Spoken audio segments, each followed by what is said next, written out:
Hello and welcome to the global FS today. दोस्तों, हमने कहीं बार ना चाइना के वॉर प्लेन्स को, वॉरशिप्स को ताइवान के रीजन में एंटर होते हुए देखा है। चाइना एक तरफ से ताइवान को डराता है, धमकाता है और कहता है कि एक ना एक दिन ना हम पूरे ताइवान को कब्जा लेंगे। लेकिन लेकिन लेकिन इस बार ना बात कुछ अलग ही है, बात कुछ और ही है। अब चाइना के वॉरशिप्स की जगह आपको रशियन वॉरशिप्स देखने को मिलेंगे। अब आप कहोगे क्या, रशिया के वॉरशिप्स ताइवान में क्या कर रहे हैं? हाँ, वाकई में ये वॉरशिप्स आए हैं ताइवान के आसपास और दो रशियन वॉरशिप्स ताइवान के बहुत करीब आ गए थे और ये कोई मामूली बात नहीं है। रशिया एक कोने में है, ताइवान एक कोने में है। लेकिन अजीब बात ये है कि चाइना की जगह हमको रशियन वॉरशिप्स देखने को मिले हैं और ये चाइना की तरफ से ना एक मैसेज भी हो सकता है कि पॉसिबिलिटी से कि अगर ताइवान पर चाइना अटैक करा तो रशिया भी उसके साथ होगा। ये मैसेज देना चाहता है चाइना। तो सुपर पावर्स एक साथ किसी युद्ध में मिल जाए ना तो यहाँ यूएसए के लिए बहुत ही मुश्किल हो जाएगी और ये ईस्ट एशिया में बहुत ही तबाही हो सकती है। एशिया में अगर आप इसे डिटेली समझना चाहते हो ना, और समझना भी चाहिए, ये आपके सामने मैप है।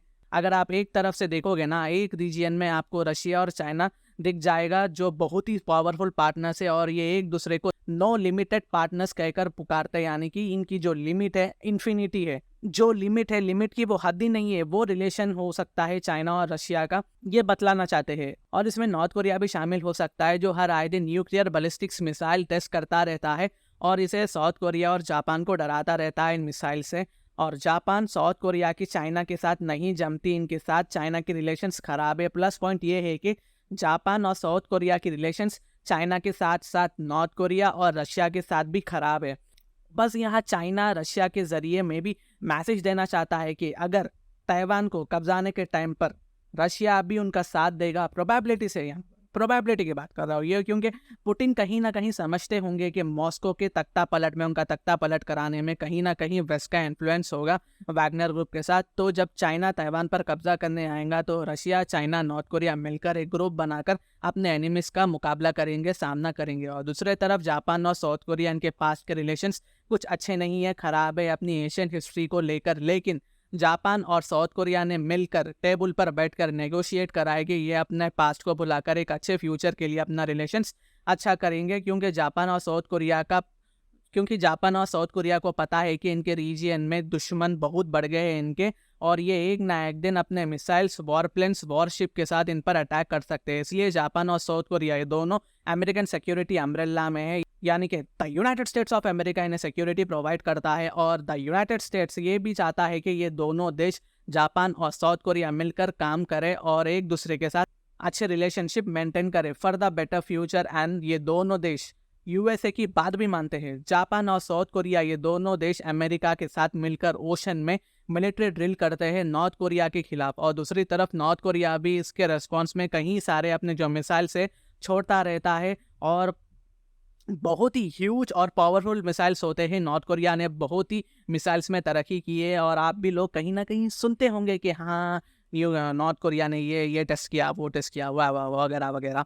तो ये एक दूसरे के साथ ना ऐसे ही रिस्पॉन्स करते रहते हैं, ऐसा ही खेल खेलते रहते हैं। ये भी न्यूज़ निकल कर आ रही है कि यूएसए की सबमरीन साउथ कोरिया में आ रही है और ये कोई मामूली सबमरीन नहीं है, ये the United states of America navy की सबसे खतरनाक सबमरीन है जो आज तक यूएसए ने नहीं बनाई थी। और ये न्यूक्लियर पावर के साथ साथ न्यूक्लियर आर्मर्ड सबमरीन भी है, यानी कि इसे आप न्यूक्लियर अटैक भी कर सकते हैं, दुश्मन देश को तबाह और बर्बाद भी कर सकते हैं। ये अमेरिकन नेवी की आज तक की सबसे खतरनाक सबमरीन है।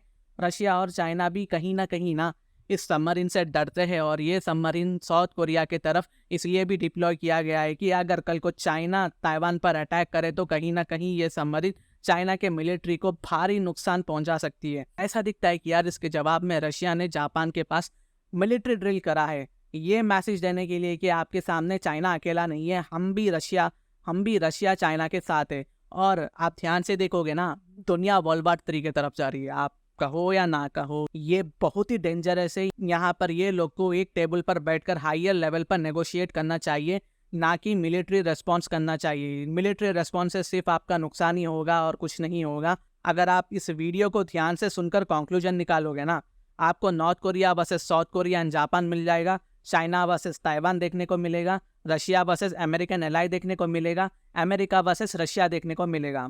बहुत ही मैस हो गया है यहाँ पर। अगर आप ऐसे ही ये अपने वेपन्स को डिप्लॉय करते रहेंगे तो एक ना एक दिन ना वर्ल्ड वार 3 हमें या हमारे जनरेशन्स को ज़रूर देखने को मिलेगी। यहाँ UNSC the United nation security council को इंटरफियर करने की ज़रूरत है। अगर यूनाइटेड नेशंस में इंडिया को यूएनएससी में परमानेंट सीट मिल जाती है ना, तो इंडिया ज़रूर अपनी सॉफ्ट पावर दिखाकर कहीं ना कहीं वर्ल्ड पीस के लिए एक मीडिएटर का काम कर सकता है। और जोग्राफिकली इंडिया इन सभी देशों के साथ ना बहुत ही करीब है। जितना यूएसए चाइना के बारे में नहीं जानता, चाहे वो बॉर्डर का इशू हो या डिप्लोमेटिक या पॉलिटिकल, चाइना से बहुत वाकिफ़ है इंडियंस, बहुत अच्छी तरह इंडियंस जानते हैं चाइना को।